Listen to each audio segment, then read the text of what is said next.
마태복음 1장 18절서부터 25절입니다. 예수 그리스도의 나심은 이러하니라. 그의 어머니 마리아가 요셉과 약혼하고 동거하기 전에 성령으로 잉태된 것이 나타났더니 그의 남편 요셉은 의로운 사람이라. 그를 드러내지 아니하고 가만히 끊고자 하여 이 일을 생각할 때에 주의 사자가 현몽하여 이르되 다윗의 자손 요셉아 내 아내 마리아 데려오기를 무서워하지 말라. 그에게 잉태된 자는 성령으로 된 것이라. 아들을 낳으리니 이름을 예수라 하라. 이는 그가 자기 백성을 그들의 죄에서 구원할 자이심이라 하니라.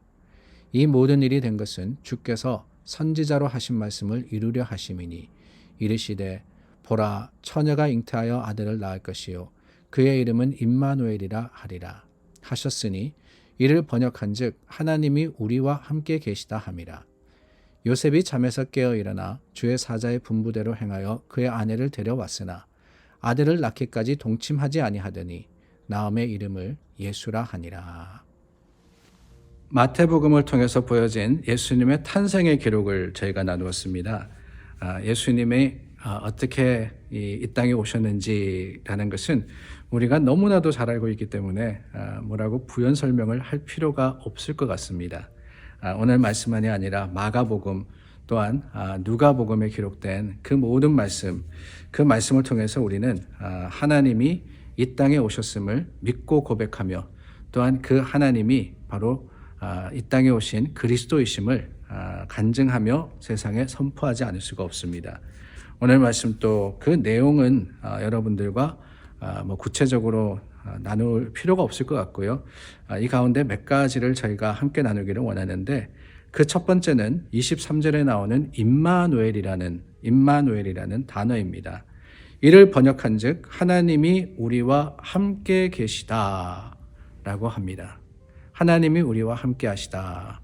God with us. 하나님이 우리 가운데 계십니다.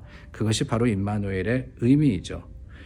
예수님이 이 땅에 오셨는데 그 아기가 태어났는데 그저 우리 눈에 보이는 작은 아기가 아니라 하나님의 현현, 하나님의 임재라고 말씀을 하시는 거예요.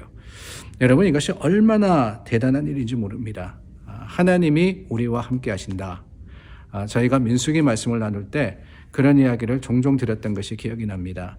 하나님은 거룩하신 분이시고 또한 거룩하시기 때문에 부정한 것과는 함께 하실 수 없는 분이라고 함께 하실 수 없는 분입니다. 하나님의 본성이 그렇다는 거예요.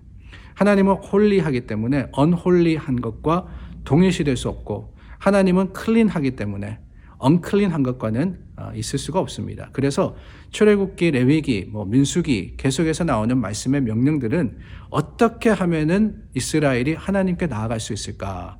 어떻게 하면은 하나님의 성품을 닮아서 하나님이 주시는 여러 그 방법을 통해 가지고 하나님과 교제할 수 있을까? 만날 수 있을까라는 것을 기록을 한 거예요. 그게 바로 율례입니다. 그게 바로 율법이에요. 그런데 임마누엘이 놀라운 건 뭐냐면은 이 신약에 들어와 가지고 우리가 깨끗해진 게 아니거든요. 구약의 때와 다르게 우리가 변화되어 가지고 이제는 정결하게 되었기 때문에 하나님이 아무런 어떠한 율례와 또한 규정을 뛰어넘어서 우리와 함께 하실 수 있다라고 된 것이 아니라는 거예요. 여전히 세상은 죄로 물들어 있습니다. 여전히 세상은 unclean합니다. 부정합니다. 여전히 세상은 unholy합니다. 거룩하지 못해요. 그런데 그럼에도 불구하고 하나님이 우리 가운데 계시다. 하나님이 우리와 함께 하시다. 라고 말씀을 하고 있는 겁니다. 이거는 충격이 아닐 수가 없어요. 충격이 아닐 수가 없어요. God with us. How? 어떻게 가능하냐 하는 거죠. 어떻게. 그 하나님이 어떻게 우리 가운데 계실 수 있느냐. 우리를 사랑하신 하나님이 찾아내신 방법이 바로 이거예요. 이거. 하나님이 인간의 몸을 입으심으로 하나님이 우리 가운데 오실 수 있었던 겁니다. 이게 바로 사랑의 신비죠. 하나님이 우리를 사랑하셔서 이 놀라운 일을 이루셨던 것을 우리는 말씀을 통해서 보게 되는 겁니다. 사랑하는 여러분, 그렇습니다.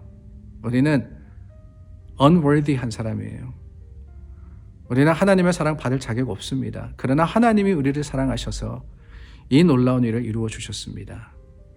그러니 여러분, 얼마나 대단한 거예요. 저와 여러분이 얼마나 대단한 사람입니까? 하나님이 우리를 사랑하셔서 그 모든 허르를 다 넘으시고 방법을 찾으셔가지고 임마누엘로 오셨다니까요. 그 사랑 받은 믿음의 사람들, 하나님 안에서 임마누엘 하나님을 잊지 않기를 원합니다. 하나님이 늘 우리와 함께 하심을 기억하고 그 하나님 앞에서 우리가 주님 앞에 참 바른 삶으로, 또한 하나님께 합당한 삶으로 살아갈 수 있도록 노력하고 애쓰기를 바랍니다. 물론 우리가 단순에 깨끗해지진 않습니다. 예수님을 믿고 또한 십자가의 보혈을 의지해서 하루하루 살아가야 됩니다. 그러나 이 놀라운 사건 속에서 그 하나님의 임재를 경험할 수 있고 하나님의 임재를 이룰 수 있는 그것이 무엇인가? 저는 이 말씀 속에서 순종이라는 것을 보게 됩니다. 이 놀라운 일이 일어날 때 믿을 수 없는 일이잖아요. 그런데 그 믿을 수 없는 일을 받아들이고 순종한 사람이 있었습니다. 누구냐? 바로 요셉이었어요. 요셉. 처녀가 잉태한 것을 알았습니다. 가만히 끊고자 했습니다. 그런데 20절 말씀해 보니까 주의 사자가 데려오기를 무서워하지 말라. 잉태된 자는 성령으로 된 것이라 그랬습니다. 그 아기가 예수라고 불려야 할 것이며 또한 백성을 죄에서 구원할 것이라는 것을 선포했을 때 요셉이 24절입니다. 잠에서 깨어나 분부대로 행하여 그랬어요. 분부대로 행하여. 여러분, 하나님 말씀이니까 당연히 따라야지. 정말 그렇습니까? 되게 쉽습니까? 절대로 아닙니다. 아무리 하나님의 말씀이라도 그 말씀대로 살지 않은 사람들이 얼마나 많아요. 그런데 주님께서 명령하실 때 말씀대로 분부대로 행하여 마리아를 데려왔을 뿐만 아니라 아들을 낳음에 예수라 하니라. 말씀대로 따라서 행했던 겁니다. 그 요셉의 순종으로 말미암아 임마누엘의 놀라운 은혜가 우리 모든 사람들에게 전해졌던 것이지요. 그렇습니다. 한 사람의 순종이 놀라운 일을 이룹니다. 한 사람의 순종이 하나님의 뜻을 온전하게 이루어 갑니다. 오늘 저와 여러분들의 순종은 바로 그런 능력이 있음을 기억할 때 저와 여러분들도 말씀 속에서 하나님의 뜻을 행하며 그 말씀으로 살아가기를 주저하지 않는 오늘 하루가 될 수 있기를 바랍니다. 기도하겠습니다. 좋으신 하나님, 요셉과 같은 믿음을 우리에게 주시고 때로 믿기지 않는다 할지라도 순종할 수 있는 용기도 주시옵소서. 예수님 이름으로 기도드립니다. 아멘.